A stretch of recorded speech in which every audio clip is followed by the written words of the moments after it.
As nurses, we definitely get attached to the families. I do remember the Briggle baby. I like that last name, so I think we just remember him. These babies don't have a voice, and so when the parents aren't there, you're their voice. I'm gonna tell your mom you did such a good job. Look at you.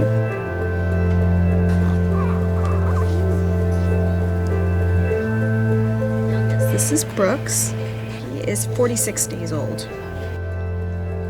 Brooks ended up having a collapsed lung. I was terrified. It's been a bit of a journey for us.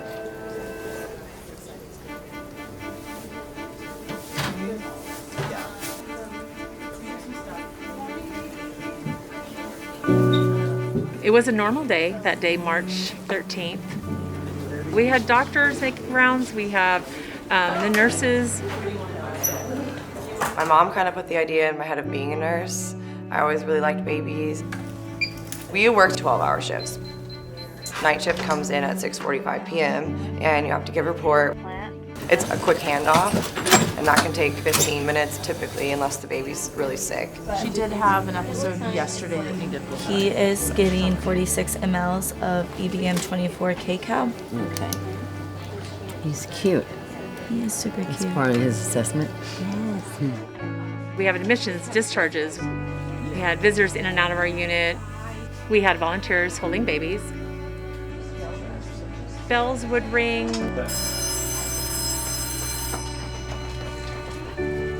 NICU, this is what the bell means, that a baby's gonna be born, there could be issues, get here right now. And it's a run, you get off the elevator and you run. Like I can do it in my sleep, you run. And I definitely hear that bell in my sleep. When you see, our team do everything we can to try to help a baby. She go to the intensive care unit. Most of the patient needs extra oxygen right now. It's really hard to, kind of leave it here. I definitely have days where I leave work and just lose it in my car, but you have to just kind of try to keep that separate. I think taking a break is really important for your mental health because we see stuff that people shouldn't have to see.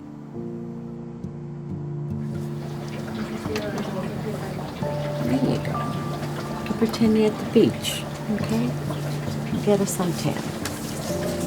Good night.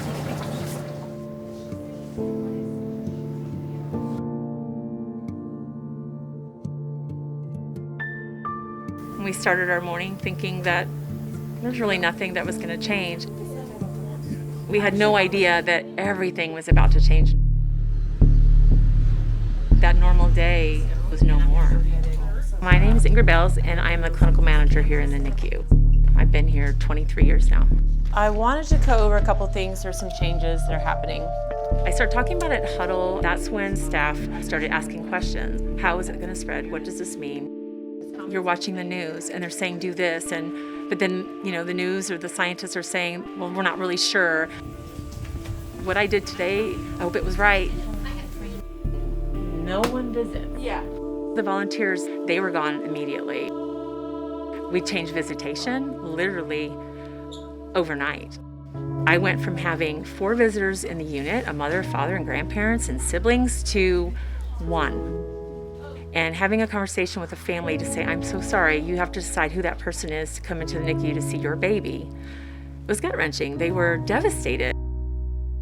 My husband was no longer allowed to come up to the hospital just for safety purposes, and so he had a pretty long stretch of time where he had no contact.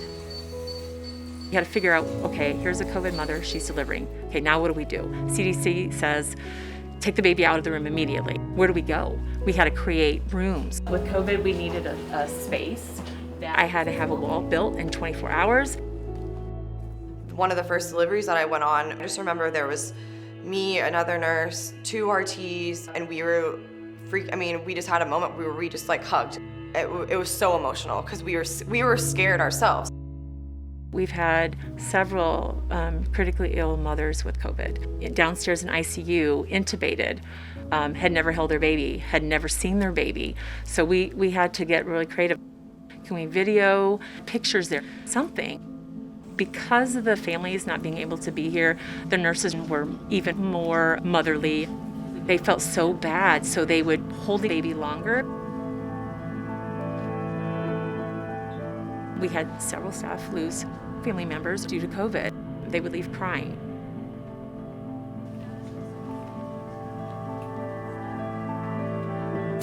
It's hard. It's hard to like know that this being that has done nothing wrong in life, just born, it's just the cards that they were dealt are so bad, and it's just, you find yourself kind of asking like, why? You just have to be careful with your emotions because it really does take a toll on you.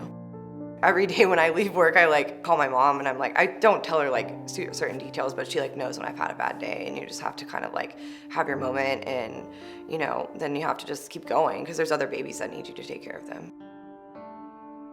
I know that these women have families of their own, but you never felt like they were thinking about other things that were going on. They were just so focused. Brooke spent 66 days in NICU, so now it's hard to imagine that this chunk of love was ever underweight. The NICU team was just absolutely incredible. They're an extension of our family. You know, throughout the year, we really leaned on each other. More than anything, I think it was the mental part of it that we had to get through.